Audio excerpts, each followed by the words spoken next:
समय बहुत बलवान होता है। वह शिखंडी से भीष्म को मात दिला सकता है, कर्ण के रथ को फंसा सकता है, द्रौपदी का चीर हरण करा सकता है। अगर किसी से डरना है तो वह है समय। महाभारत में एक प्रसंग आता है जब धर्मराज युधिष्ठिर ने विराट के दरबार में पहुंचकर कहा, हे राजन, मैं व्याघ्रपाद गोत्र में उत्पन्न हुआ हूँ तथा मेरा नाम कंक है। मैं धूत विद्या में निपुण हूँ। आपके पास आपकी सेवा करने की कामना लेकर उपस्थित हुआ हूँ। जुआ यानी वह खेल जिसमें धर्मराज अपना सर्वस्व हार बैठे थे, कंक बनकर वही खेल वह राजा विराट को सिखाने लगे। जिस बाहुबली के लिए रसोइये दिन रात भोजन परोसते रहते थे, वह भीम बल्लभ का भेष धारण कर स्वयं रसोइया बन गया। नकुल और सहदेव पशुओं की देखरेख करने लगे। दासियों से घिरी रहने वाली महारानी द्रौपदी स्वयं एक दासी सैरिंद्री बन गई। और वह धनुर्धर, उस युग का सबसे आकर्षक युवक, वह महाबली योद्धा, वह द्रोण का सबसे प्रिय शिष्य, वह पुरुष जिसके धनुष की प्रत्यंचा पर बाण चढ़ते ही युद्ध का निर्णय हो जाता था, वह अर्जुन एक नपुंसक बन गया। युधिष्ठिर राजा विराट का अपमान सहते रहे। पौरुष के प्रतीक अर्जुन एक नपुंसक सा व्यवहार करते रहे। नकुल और सहदेव पशुओं की देखरेख करते रहे। भीम रसोई में पकवान पकाते रहे और द्रौपदी एक दासी की तरह महारानी की सेवा करती रही। पांडवों के लिए वह अज्ञातवास नहीं था।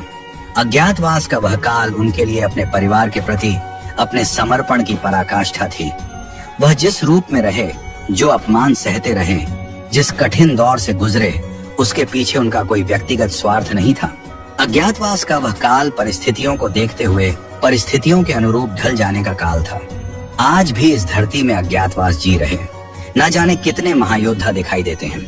कोई धन्ना सेठ की नौकरी करते हुए उससे बेवजह गाली खा रहा है क्योंकि उसे अपनी बिटिया की स्कूल की फीस भरनी है। बेटी के ब्याह के लिए पैसे इकट्ठे करता। बाप एक सेल्समैन बनकर दर दर धक्के खाकर सामान बेचता दिखाई देता है। ऐसे असंख्य पुरुष निरंतर संघर्ष से हर दिन अपना सुख दुख छोड़कर अपने परिवार के अस्तित्व की लड़ाई लड़ रहे हैं।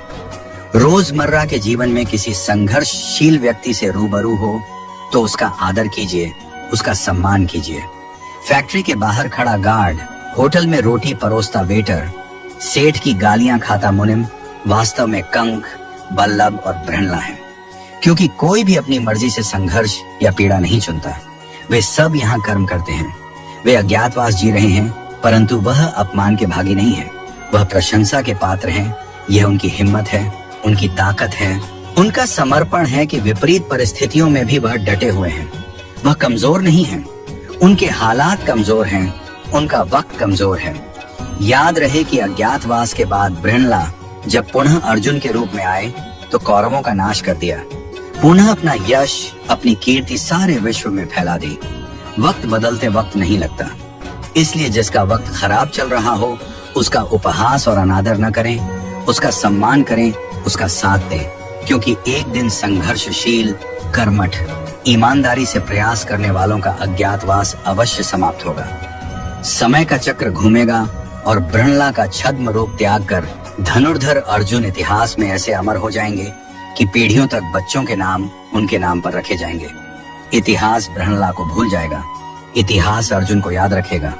हर संघर्षशील, लग्नशील और कर्मठ व्यक्ति में बृहणला को मत देखिए, कंक को मत देखिए, बल्लभ को मत देखिए।